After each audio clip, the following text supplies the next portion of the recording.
All right, let's get right into it. Welcome back to The Explainer. I am absolutely thrilled you're here today, especially if you're a hospital owner, a marketing director, or a business development exec. Do me a favor, put your phones on silent and grab a notepad. Seriously, because today I am putting on my business coach hat and we are going to completely shatter a mindset that is likely draining your marketing budget right this very minute. I'm talking about the deeply flawed, highly ineffective, market to everyone approach. If you're just blasting out generic ads, hoping to somehow fill your hospital beds, well, this explainer is a real game changer. It's going to completely change how you operate. Look at this quote for a second. Marketing without audience definition is noise. Marketing with audience clarity is conversation. This is a little tough love truth we need to establish right out of the gate. Before you spend a single rupee on marketing, you absolutely have to answer one fundamental question. Who is the patient most likely to walk into my hospital?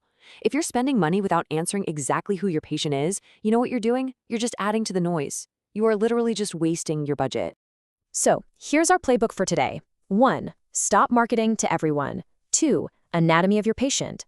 3. A real case study on the Malappuram transformation. 4. Step-by-step persona building. And 5. The patient persona card. Let's dive into part 1, stop marketing to everyone. We need to quickly diagnose the fundamental flaw happening in almost every hospital's marketing department right now. Take a look at this list and see if you are guilty of any of these. Are you marketing to everyone with absolutely zero segmentation? Are you assuming the patient makes the decision entirely alone, completely ignoring the true boss of the house? You know, the mother-in-law? Are you using English copy in a community that speaks a vernacular language? What about running digital ads without strict location targeting? Basically just watching your budget vanish into thin air. And honestly, perhaps the biggest sin of the whole shebang? Are you failing to ask every new patient in your OPD, hey, how did you find us? If you're nodding along to any of these right now, yeah, you're bleeding money. Think of it this way. Generic marketing is basically standing on a rooftop shouting, "World-class care," to the entire city. And guess what? Nobody cares. Targeted marketing, on the other hand, well, that's a doctor's video solving the exact, specific problem that a worried, anxious patient is Googling at 11 p.m. Generic marketing effectively reaches no one. Targeted marketing, that turns a late-night anxious searcher into a registered patient. Which brings us to section 2, anatomy of your patient. Okay, so your audience is defined by several core dimensions. It's like a giant puzzle. First up, geography and demographics. You need to know exactly where your patients are coming from. Is it a strict 3-kilometer radius, the broader district, maybe the whole state? Once you have that, you layer on the demographics. We're talking age, gender, income level, occupation, and family structure. To put that into perspective, a maternity hospital's primary audience isn't just women aged 18 to 38. It's also their husbands, and as we just established, heavily their mothers-in-law. Meanwhile, a cardiac hospital needs to speak directly to men above 45 and corporate employees. The demographics completely change the message. Next piece of the puzzle, we map health needs and behavior. You must identify the top 5 conditions or departments that are actually driving your outpatient department, or OPD volume. What's actually bringing them through the doors? And crucially, what is their behavior? How do they find hospitals in the first place? Do they go straight to Google? Do they rely on a family recommendation? Or do they wait for a doctor's referral first? If they trust family recommendations more than anything else, running Google ads simply won't be your magic bullet. The final pair of dimensions are the decision maker and the pain point. You really have to ask yourself, is the patient actually the one calling the shots? In a pediatric clinic, for instance, the audience isn't the child, it's the highly anxious parent. Or maybe the decision maker is corporate HR or a referring physician. Finally, what is the pain point? What specific fear or doubt is stopping them from choosing your hospital right now? You have to know this to write copy that actually converts. Let's look at how this works in the real world. Section 3, real case, Malappuram transformation. So there was this multi-specialty hospital in Malappuram, Kerala that had incredibly strong gynecology and pediatric departments. But they were failing. Why? They were running generic social media posts bragging about world-class care and getting absolutely zero response. Crickets. So they stopped. They sat down and mapped their audience using the exact dimensions we just discussed. And what did they find? They discovered that 70% of their OPD came from women aged 22 to 40, living strictly within a 5-kilometer radius. These are mostly homemakers who made the healthcare decisions for the entire family. They trusted content in Malayalam, and they constantly consulted WhatsApp family groups before booking an appointment. So the hospital shifted their entire strategy.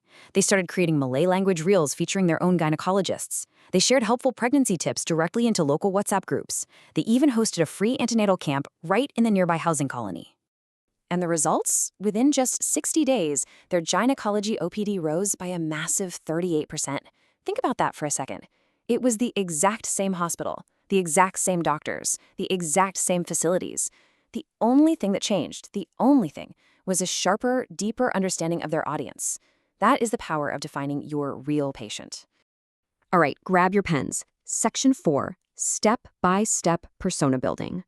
Here is your immediate action plan, a clear process for building specific patient personas. Step 1, list your top 3 revenue-generating departments today. Step 2, identify the primary patient for each of those departments, their age, gender, and location. Oh, and immediately add a "How did you hear about us?" field to your OPD registration. Just do it. Step 3, map a 5-kilometer radius around your hospital. Literally list out the specific localities, schools, and offices nearby. And finally, Step 4, write out exactly one patient persona for your busiest department this week. Get super specific.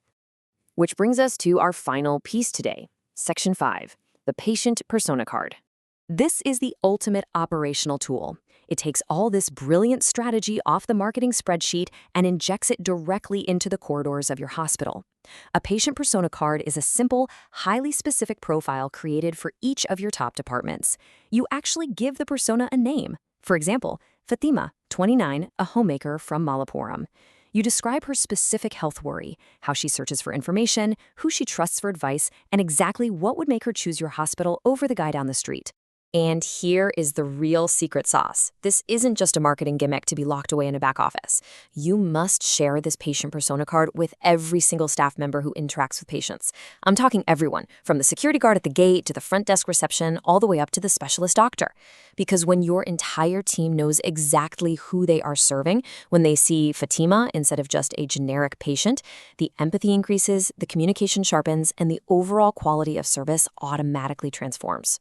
So I want to leave you with a provocative challenge, something you absolutely need to bring up at your very next board meeting.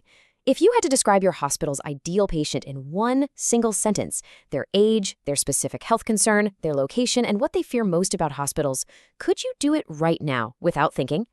If you can't, or if your team gives you 5 totally different answers, well, that is a gap, and I promise you, for sure, that gap is costing you patience and revenue every single day. Define your patient clearly, speak their language, solve their specific fear, and your hospital will become their obvious choice. Thanks so much for joining me on this explainer. Now go define your patient.